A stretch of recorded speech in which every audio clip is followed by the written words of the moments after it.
Hey everyone, welcome back to the channel. In this video, I'll walk you through the steps to fix the unable to initialize GPU error in DaVinci Resolve. Let's jump right in. The first thing you need to do is adjust your graphics settings. Open the Start menu, type Graphics Settings, and click to open it. Once you're in, make sure Desktop App is selected under Choose an App to set preference. Then click Browse. Now, locate where DaVinci Resolve is installed. For most people, this will be in the C drive. Open Program Files, open Blackmagic Design, open DaVinci Resolve. Find the Resolve.x file, double-click it, and it will appear in the list. Click on Options, set it to High Performance, and hit Save. This ensures DaVinci Resolve uses your GPU effectively. For the second step, we need to update your graphics drivers. Search for Device Manager in the Start menu and open it. Expand Display Adapters, locate your graphics card, right-click on it, and select Update Driver.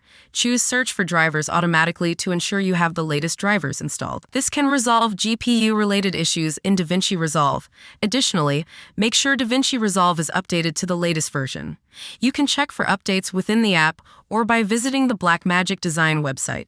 After completing these steps, restart your computer. Once it's back on, launch DaVinci Resolve again, and the unable to initialize GPU error should be resolved.